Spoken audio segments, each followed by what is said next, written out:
نحمده ونستعينه ونستغفره ونعوذ بالله من شرور أنفسنا ومن سيئات أعمالنا من يهده الله فلا مضل له ومن يضلل فلا هادي له وأشهد أن لا إله إلا الله وحده لا شريك له وأشهد أن محمدا عبده ورسوله أما بعد فإن خير الحديث كتاب الله وخير الهدي هدي محمد صلى الله عليه وسلم وشر الأمور محدثاتها وكل محدثة بدعة وكل بدعة ضلالة وكل ضلالة في النار.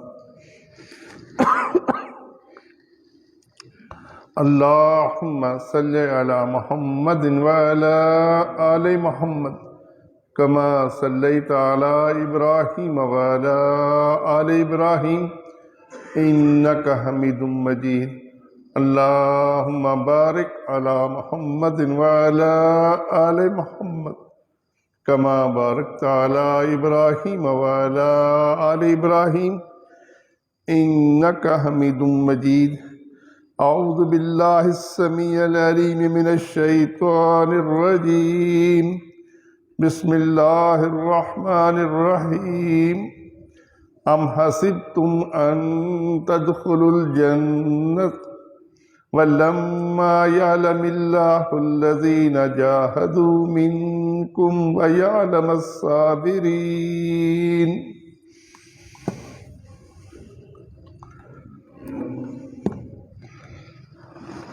ہم جنگ احد کا قصہ سن رہے ہیں.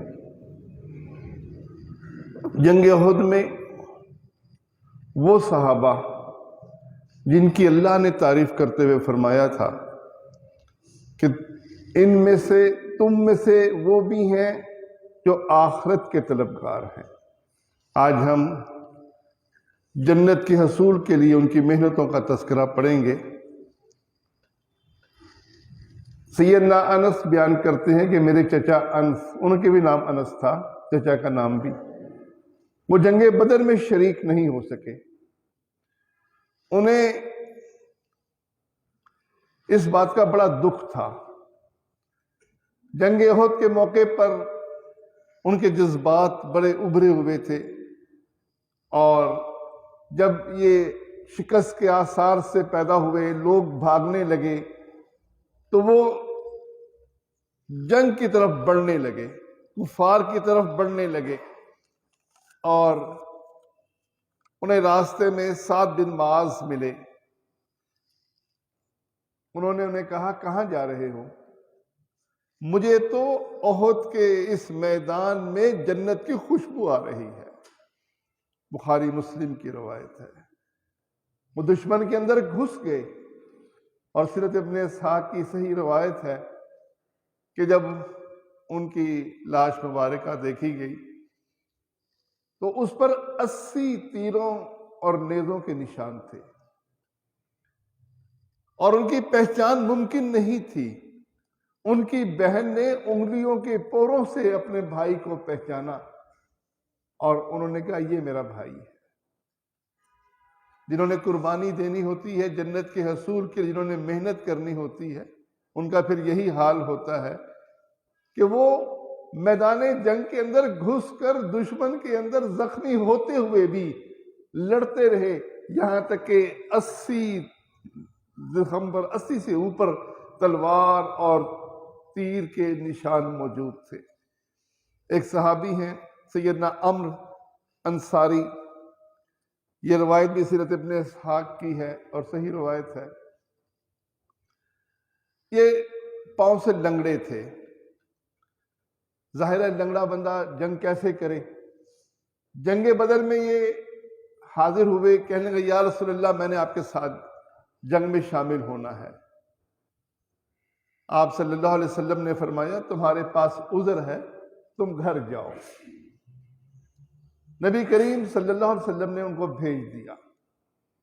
جنگ احد کے موقع پر وہ پھر تیار ہوئے. ان کے بیٹے کہنے لگے کہ ابا جان آپ کے پاس عذر موجود ہے، آپ لڑائی کرنے کے قابل نہیں ہیں، آپ گھر میں بیٹھیے۔ عمرو انصاری رضی اللہ تعالیٰ عنہ کہتے ہیں اپنے بیٹوں سے، بیٹو تمہیں کیا چیز بری لگتی ہے میری کہ تم یہ نہیں چاہتے کہ میں اپنے لنگڑے پاؤں سے جنت میں چلا جاؤں؟ وہ رسول اللہ صلی اللہ علیہ وسلم کی خدمت میں حاضر ہوئے اور کہنے لگے یا رسول اللہ، ان میرے بچوں نے جنگ بدر میں بھی مجھے روک دیا اور اب جنگ احد کے اندر بھی یہ شامل ہونا نہیں دے رہے، انہیں کیا تکلیف ہے کہ اگر میں اپنے لنگڑے پاؤں کے ساتھ جنت میں چلا جاؤں؟ آپ صلی اللہ علیہ وسلم نے بیٹوں کو کہا کہ ان کو جانے دو۔ وہ جنگ میں شریک ہوئے اور شہید ہو گئے۔ رسول اللہ صلی اللہ علیہ وسلم ان کی لاش کے پاس سے جب گزرے تو کہنے لگے میں نے اس عمرو انصاری کو صحیح ٹانگوں کے ساتھ جنت میں چلتے پھرتے دیکھا ہے۔ یعنی جنت میں خوشخبریاں، جنت کی خوشخبریاں ان کو ویسے نہیں ملی۔ آج ہم جو رضی اللہ عنہم کہتے ہیں ان کو کہ اللہ ان سے راضی ہو گیا، تو ان کے پیچھے یہ قربانیاں تھیں۔ ان کا غلام ان کے ساتھ تھا، انہوں نے اپنے غلام کو کہا جاؤ تم چلے جاؤ۔ وہ کہنے لگا اگر میں بھی آپ کے ساتھ شہید ہو جاؤں تو آپ کو کیا اعتراض ہے؟ میں کہا ٹھیک ہے، اگر تم شہادت چاہتے ہو تو آؤ۔ وہ بھی آیا، عمرو انصاری شہید ہوئے، ان کا غلام شہید ہوا، ان کا بھتیجا شہید ہوا۔ یہ 3 بندے احد کے میدان میں انہوں نے شہادت پائی۔ یہ خوش نصیب ترین لوگ۔ ایک صحابی دیکھیے وہ کیسے، ان کی دعا کو دیکھیے، سیدنا سعد رضی اللہ تعالیٰ عنہ اور عبداللہ بن جہش۔ سعد کہتے ہیں کہ میں نے دعا کی جنگ سے پہلے، اے اللہ مجھے اس جنگ کے اندر توفیق دے کہ میں ان دشمنوں سے لڑ جاؤں، میرے سامنے ایک بہادر شخص آئے کفار کا اور میں اس کو قتل کروں اور اس کا مال غنیمت میں لے لوں۔ اور عبداللہ دعا کرنے لگے ان کے پاس ہی، کہنے لگے اللہ میں چاہتا ہوں کہ میں اس جنگ میں شریک ہوں اور اس جنگ کے اندر بہادر دشمن سے میرا مقابلہ ہو، وہ مجھے قتل کرے، میرے ناک اور کان کو کاٹ لے، اور کل جو تو قیامت کے دن مجھ سے پوچھے کہ تیرے ناک اور کان کا کیا بنا، تو میں یہ کہہ سکوں کہ اللہ میں نے تیری خاطر اپنے ناک اور کان کٹوا دیے۔ جہاد میں شریک ہوئے سعد رضی اللہ عنہ، وہ بہادری کے ساتھ لڑتے ہوئے دشمن پر غلبہ پا گئے، زندہ رہے، مال غنیمت ملا ان کو، اور عبداللہ شہید ہو گئے۔ سعد کہتے ہیں کہ میں نے دیکھا کہ ان کی ناک اور کان کٹے ہوئے ایک دھاگے میں لوگوں نے پرو رکھے تھے۔ میں نے کہا اپنے بیٹے کو کہ میری دعا سے بہتر دعا عبداللہ بن جہش کی دعا تھی۔ دیکھیں کیسے مرنے کے لیے تڑپتے ہیں، کیوں؟ جنت کے حصول کے لیے۔ اس دنیا کو اپنی پناہ گاہ نہیں سمجھتے، اس دنیا میں غرق ہو کر دنیا ہی کی فکر کہ کسی طریقے سے سٹیٹس مل جائے، کسی طریقے سے دولت مل جائے، کسی طریقے سے پیسے آ جائیں، یہ ان کا مقصود نہیں تھا۔ یہ روایت سیدنا سعد اور عبداللہ کی دعا مسرق حاکم میں ہے اور صحیح روایت ہے۔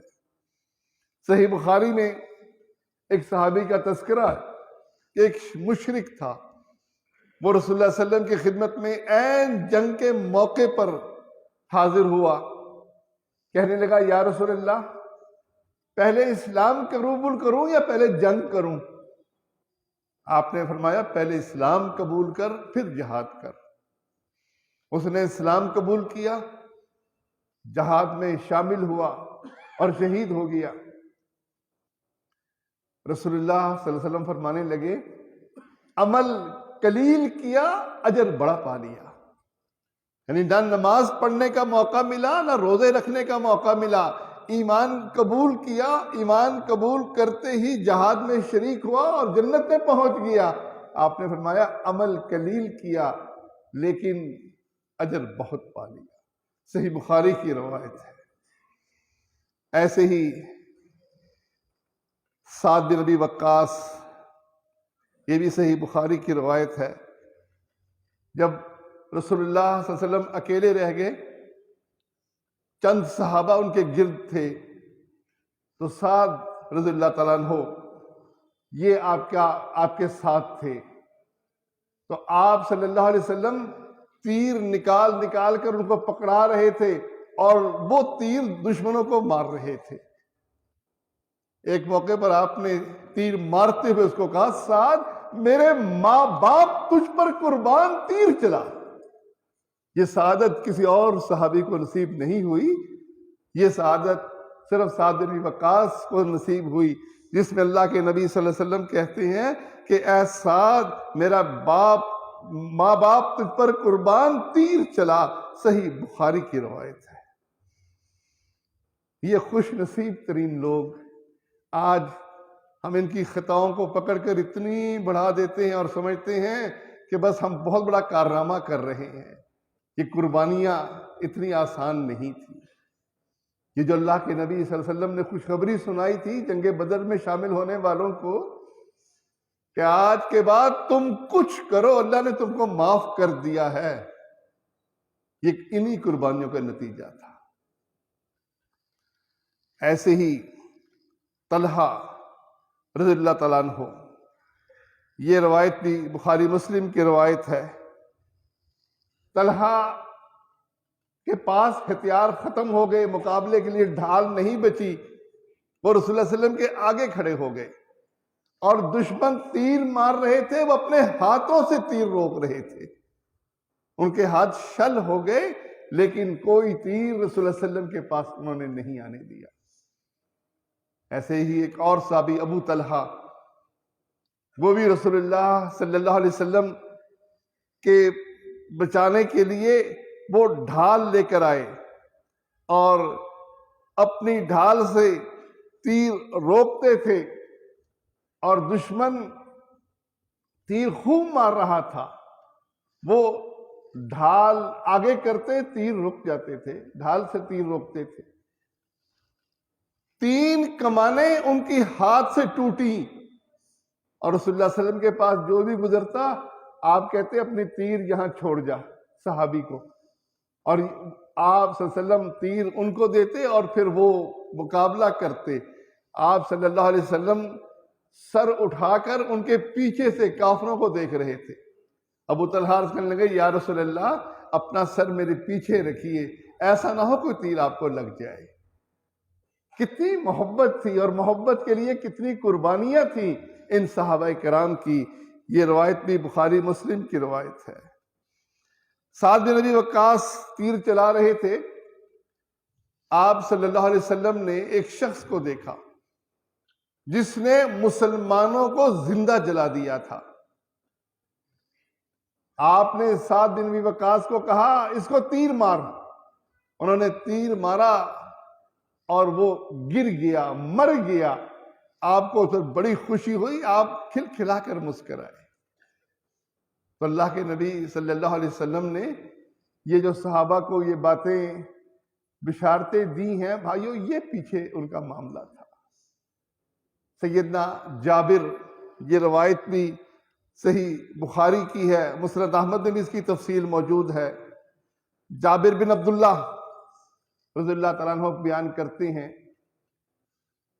کہ میرے والد نے جنگ احد سے پہلے مجھے بلایا اور کہنے لگا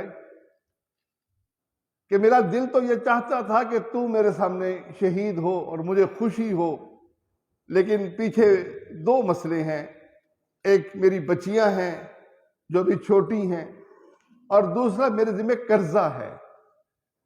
وہ قرضہ ایسا تھا کہ لوگ ان کو چیز رکھتے تھے امانت کے طور پر، وہ کہتے تھے امانت نہیں میرے ذمہ قرضہ ہے، بہرحال قرضہ ان کے ذمے تھا اور بیٹے کو کہا کہ اپنی بہنوں کا خیال رکھنا اور میرا قرضہ ادا کرنا، اور کہنے لگے کہ مجھے امید ہے کہ سب سے پہلے میں ہی شہید ہوں گا۔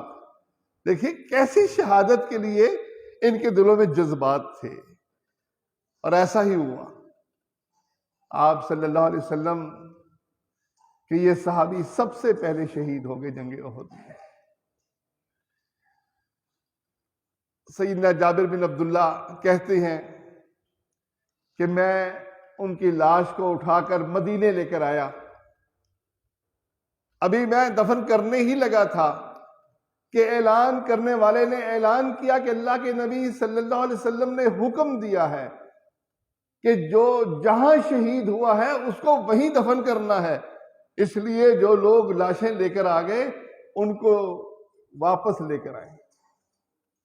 وہ دوبارہ لے کر گئے، ان کے زخم دیکھ کر ان کی پھوپھی وہ جب آئی تو وہ آپ صلی اللہ علیہ وسلم نے چاہا کہ نہ دیکھیں، زخمی بہت زیادہ تھے، لیکن انہوں نے کہا بے فکر رہیے میں صبر کروں گی۔ انہوں نے صبر کیا۔ اس کے بعد خوبصورت بات یہ ہے، دیکھیے اللہ نے دنیا کے اندر بھی کیا انعام دیا۔ ان کا قرضہ کیسے ادا ہوا؟ جابر بن عبداللہ نے عرض کی یا رسول اللہ، یہ یہودی مجھے بہت تنگ کر رہا ہے، اس کا قرضہ میں نے دینا ہے، کیونکہ ابا جی نے نصیحت کی تھی، وصیت کی تھی کہ میرا قرضہ ادا کرنا۔ میرا باغ کا پھل اتنا نہیں ہے جتنا ان کا قرضہ ہے۔ آپ صلی اللہ علیہ وسلم سے درخواست کی کہ آپ آ کر ذرا میری سفارش کر دیں اس یہودی کو، اور یہودی کو کہہ دیں کہ اگلے سال تک، اگلی فصل تک تھوڑا سا انتظار کر لے، میں اس کا سارا قرضہ ادا کر دوں گا۔ آپ صلی اللہ علیہ وسلم اس یہودی کے پاس گئے اور اس کو کہا کہ اس کو مہلت دے دو اگلی فصل تک۔ اس نے کہا نہیں، میں مہلت نہیں دیتا، مجھے قرضہ پورا چاہیے۔ رسول اللہ صلی اللہ علیہ وسلم سے جابر کے باغ میں گئے، مکان پر گئے، سو گئے۔ وہاں آرام کرنے کے بعد جب آنکھ کھلی تو اتنی دیر میں جابر بن عبداللہ نے بکری ذبح کر کے کھانا تیار کر لیا۔ آپ نے ابو بکر اور عمر کو بلایا اور تینوں نے کھانا کھایا۔ اس کے بعد پھر یہودی کے پاس گئے اور اسے کہا کہ اس کو تھوڑی سی مہلت دے دے۔ اس نے کہا نہیں، میں مہلت نہیں دیتا۔ آپ صلی اللہ علیہ وسلم نے فرمایا پھل کدھر ہیں؟ کھجوریں جو جمع تھیں وہ کھجوریں باغ کے اندر رکھی ہوئی تھی۔ آپ نے جابر کو کہا جابر ان کا وزن کرو، اس کو ادا کرو، اللہ تمہارے لیے آسانی کرے گا۔ سیدنا جابر کہتے ہیں کہ میں نے یہودی کو بلا لیا، میں ناپ ناپ کر کھجوریں دے رہا تھا، حتیٰ کہ اس کا سارا قرضہ ادا ہو گیا اور کھجوریں ویسی کی ویسی موجود تھی۔ صحیح بخاری کی روایت ہے۔ وہ کہتے ہیں کہ میرا دل چاہتا تھا کہ میرے پاس ایک کھجور نہ بچے، میں ساری کھجوریں قرضے میں دے دوں، میری جان چھٹ جائے، لیکن اللہ نے ایسا فضل کیا، نبی کریم صلی اللہ علیہ وسلم کی دعا کا یہ اثر ہوا کہ میری کھجوریں ویسے کی ویسے موجود تھیں اور سارا قرضہ ادا ہو گیا۔ وہ رسول اللہ صلی اللہ علیہ وسلم کی خدمت میں حاضر ہوا، کہنے لگے الحمدللہ یا رسول اللہ میرا قرضہ ادا ہو گیا۔ آپ نے کہا ابو بکر اور عمر کو بتاؤ۔ ابو بکر عمر کو جب بلایا وہ دوڑے دوڑے آئے تو آپ نے فرمایا کہ جابر کی بات کو سنو۔ وہ کہنے لگے یا رسول اللہ میں سننے کی حاجت ہی نہیں تھی، جب آپ نے یہ کہا تھا اس کو قرضہ ادا کرو اللہ آسانی کرے گا، ہم نے سمجھ لیا تھا کہ اللہ اس میں برکت ڈالے گا۔ یہ اللہ کا خاص فضل جو صحابہ پر ہوا، اللہ دنیا کے اندر بھی جنت نظر آتی تھی۔ بھائیو یہ قصے، یہ کہانیاں نہیں ہیں، یہ وہ واقعات ہیں جو ہمارے بڑوں نے میدان جہاد میں اپنی ایمان اور عمل صالح کی بنیاد پر انجام دیے، یہ وہ کارنامے ہیں، اور ہمیں کیا دعوت دیتے ہیں کہ ہمارے اندر بھی جنت کی ایسی ہی طلب ہونی چاہیے جیسی ان کے اندر تھی۔ آج یہ طلب ہمارے اندر موجود نہیں ہے۔ آج ہم دنیا کے اندر غرق ہیں۔ ذرا سوچئے، فجر کی نماز میں مسجد میں جانا جنت میں جانے کا باعث ہے۔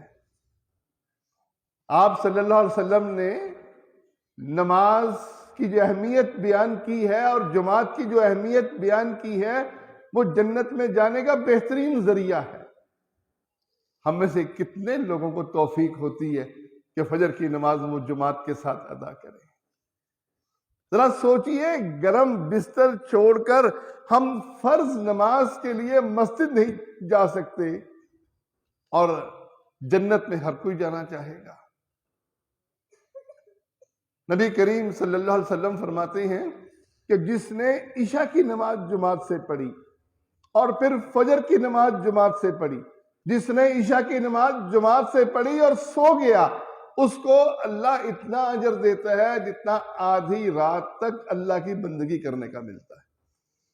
اور جس نے عشاء کی نماز بھی جماعت سے پڑھی اور پھر فجر کی نماز بھی جماعت سے پڑھی، اس کو اتنا اجر ملتا ہے کہ ساری رات اس نے اللہ کی بندگی کی۔ کتنا بڑا اجر ہے! بتائیے، ہم میں سے یہ اجر لینے والے کتنے ہیں؟ تمنا سب کی ہوگی، دل سب کا چاہتا ہے، لیکن بھائی اس کے لیے جس محنت کی ضرورت ہے، آج وہ محنت ہمارے اندر موجود نہیں ہے۔ آج ہمارا مقصود یہ دنیا بن چکی ہے۔ کیسے دنیا کی ایک دوڑ ہے جو لگی ہوئی ہے۔ کبھی آپ چھوٹے بچے کو دیکھیں، یہ 8-10 سال کا بچہ، یہ کتنے بجے اٹھتا ہے، کتنے بجے سکول جاتا ہے، سکول سے کب واپسی ہوتی ہے، واپس آنے کے بعد پھر یہ ٹیوشن جاتا ہے، اس کو کھانا کھانے کا ٹائم نہیں ملتا۔ ان تعلیمی اس دوڑ کے اندر اس کا کھانے کا وقت نہیں، کھیلنے کا وقت نہیں، اس کی تربیت کا وقت نہیں، قرآن پڑھنے کا وقت نہیں۔ اب آپ بتائیے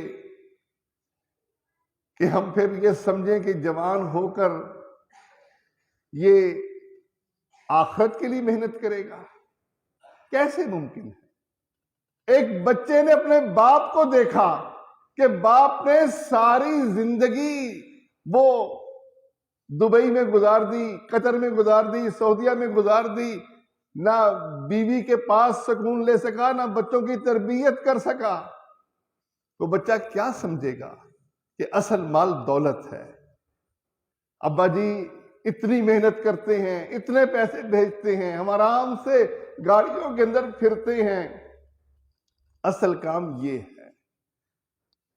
اور وہ جو احادیث مبارکہ میں رسول اللہ صلی اللہ علیہ وسلم نے ذکر کیا کہ خوش نصیب ہے وہ شخص جس کو گزر اوقات کے لیے اللہ نے مال دیا اور اس کو صبر کی توفیق دی، اور اس کے لیے بشارتیں آپ نے سنائیں۔ یہ بشارتیں وہ پڑھے گا، سنے گا، لیکن اوپر سے گزر جائیں گی، کیونکہ ایک عملی زندگی اس نے اپنے باپ کی دیکھی ہے، جو ساری زندگی بڑھاپے تک، جب تک وہ وہاں رہ سکتا تھا، اس نے وہاں گزار کر یہاں کوٹھیاں بنائی ہیں، یہاں بچے کا سٹیٹس بلند کیا ہے، یہاں بچوں کو اعلیٰ تعلیم دلوائی ہے۔ آخرت کی فکر کبھی نہیں آئی۔ بچہ مسجد میں جاتا ہے یا نہیں جاتا، بچے نے قرآن پڑھا ہے یا نہیں پڑھا، یہ اس کی زندگی سے خارج ہے۔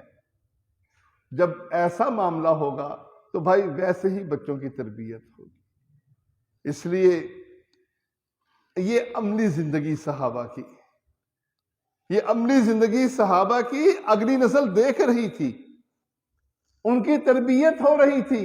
یہ بڑے صحابہ چھوٹے صحابہ کو سکھا رہے تھے، یہ چھوٹے صحابہ بڑے ہوئے تابعین کو سکھانے لگے۔ عملی زندگی دکھائی انہوں نے۔ سیدنا ابو ہریرہ رضی اللہ تعالیٰ عنہ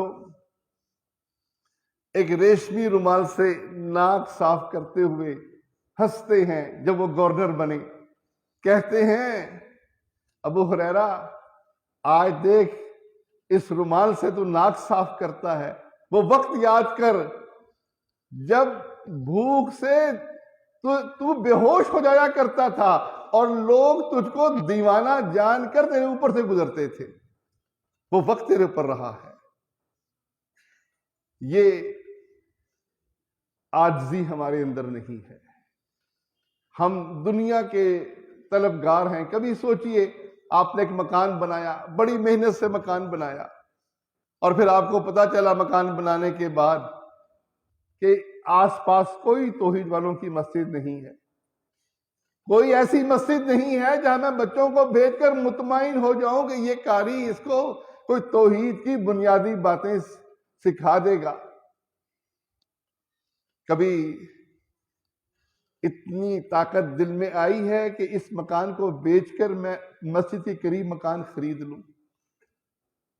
یہ صحابہ ہیں کہ مکے سے نکلے ہیں، سارا مال چھوڑ کر مدینے جا رہے ہیں، کوئی پرواہ نہیں، مال چھین لیا مشرکین مکہ نے، وہ اکیلے آگے کپڑے اتار لیے، کپڑا لپیٹ کر اپنے اوپر مدینے کا سفر کر لیا۔